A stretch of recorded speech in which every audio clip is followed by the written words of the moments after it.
मी तुम्हाला म्हणत नाहीये बाहेर जाणं. मी फक्त त्या मी बरोबर आज ओढायला सांगतोय.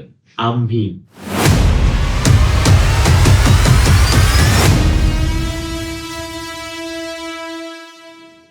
जय शिवराय मित्रांनो. मी क्लास मावळा मयूर बांगर. मित्रांनो, प्रत्येक एंटरप्रेन्योर जो काही कोचिंग क्लासेस रन करतो त्याला आपण कोचिंग क्लास ओनरही म्हणतो. त्याचा प्रवास कुठेतरी शिकवताना होतो. टीचर ते एंटरप्रेन्योर हा प्रवास करता करता अनेक टप्प्यांमधून जावं लागतं. हा सगळ्याच लोकांना तो करायचा नसतो, पण ज्यांना करावासा वाटतो त्यांना वेगवेगळ्या शैली, वेगवेगळे स्किल्स शिकावे लागतील.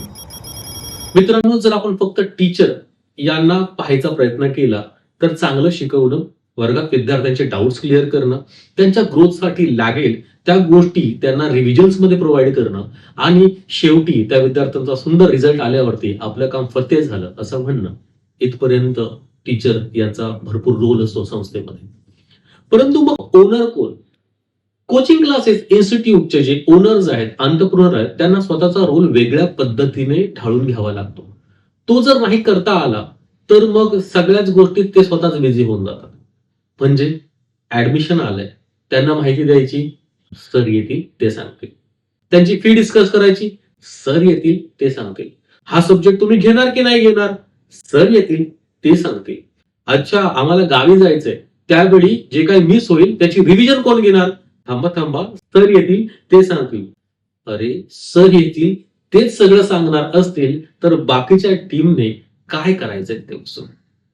मित्रांनो, वाईट वाटून घेऊया नको, परंतु आपण कोचिंग क्लास ओनर्स जास्त स्वतःलाच इन्व्हॉल्व्ह करत असतो या गोष्टी.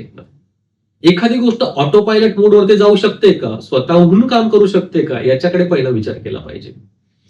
मी तुम्हाला म्हणत नाहीये बाहेर जाणं. मी फक्त त्या मी बरोबर आज ओढायला सांगतोय. आम्ही.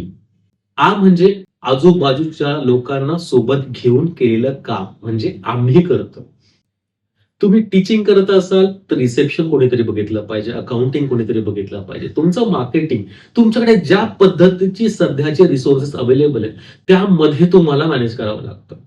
हो, आपल्याकडे काही खूप मुबलक आणि भरपूर पैसे नसतात जेणेकरून सुरुवातीलाच आपण खूप लोकांना हायर करू शकू, तसं म्हणत नाही. मी पुन्हा म्हणेन, आजूबाजूला असणाऱ्या लोकांना आला जवळ करून आम्ही असा प्रयत्न करावा लागेल. कदाचित तुमचे स्पाऊस, तुमची धर्मपत्नी ती असू शकेल, तुमचा बहीण भाऊ असू शकेल, तुमचा चांगला मित्र असू शकेल, तुमचे चांगले शिक्षक असू शकतील जे तुमच्यासोबत जोडू शकतील ह्या प्रवासामध्ये. तुमचे अनेक आजूबाजूचे सवंगडी जर तुम्ही पाहायचा प्रयत्न केला जे तुमच्या विचारांनी प्रभावित आहेत आणि ज्यांना तुमच्या विजन मध्ये काहीतरी दिसतंय, तर मग ती लोक आपल्यासोबत येऊ शकतात. हा फार मोठा प्रवास असणार आहे, कारण तो मी पासून आम्हीचा प्रवास आपल्या सगळ्यांना एकत्र करायचा आहे. क्लास ओनर हे प्रोसेसेस सेटअप करतात. क्लास ओनर हे गोष्टींना ऑटोमेट होतील अशा पद्धतीने त्यांच्याकडे बघतात आणि एक मोठ्या इन्स्टिट्यूटचं स्वप्न पहिल्या दिवसापासून पाहतात. भरे टीम छोटी आणि जागा छोटी असेल, विद्यार्थी कमी असतील. तो दूरदृष्टिकोन जर आपल्याकडे असेल तर आपोआप आपण मी पासून आम्ही पर्यंत जातो आणि सगळी एक मोठी टीम म्हणून काम करते. कारण एक लीडर हा टीमचा लीडर असतो, सगळ्यांचा लीडर असतो. कधीही एकट्यापेक्षा टीमवर्क फार महत्वाचं आहे, हे नेहमी लक्षात घ्या मित्रांनो. आता एवढं सांगितल्यानंतर पुन्हा तुमच्या मनात आलंच असेल, sir, from teacher to entrepreneur और बिझनेस ओनर, माझ्या या प्रवासात मी कुठे अडकलोय हे तुम्हाला काय सांगू. माझा प्रॉब्लेम जरा वेगळाच आहे क्लास मावळा मयूर सर. तर मग खाली माझा व्हॉट्सअप नंबर दिलाय, त्याच्यावरती तुम्ही कनेक्ट करू शकता आणि डिस्कस करू शकता आपला प्रॉब्लेम. धन्यवाद.